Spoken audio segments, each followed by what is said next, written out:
More than 110 countries now have confirmed the cases worldwide. Will the next layer of emergencies, epidemic coming from these countries, and what can they do now? What's likely to be the best advice from WHO now?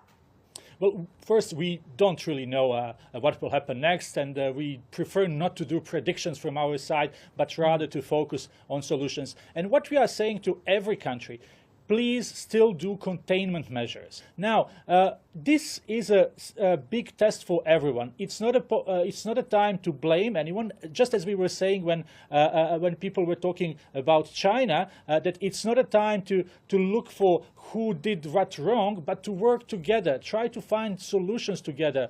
And countries should not let it go just like that and give up and say, well, we don't know where everyone will get the virus. But we have seen what countries like China, South Korea, or Singapore have done, and they have done very strong basic public health actions in terms of epidemiological surveillance, and that's basically finding people who are infected, testing them, treating them, looking for their close contacts, and trying really in that way to slow down or to interrupt the transmission chain. So countries are trying hard, we know that. Yeah.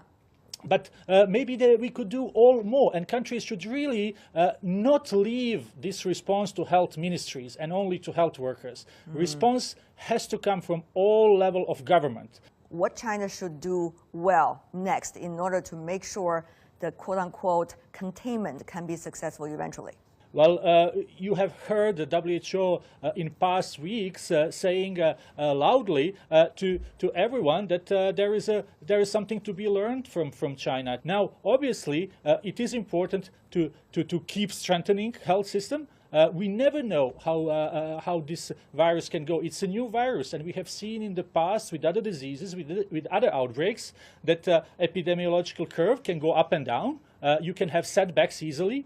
And that can happen anywhere. Yeah. So it is important to remain ready, to continue to do epidemiological surveillance and public health measures, and basically try to show that to others who are just starting to be in that situation where China was months ago.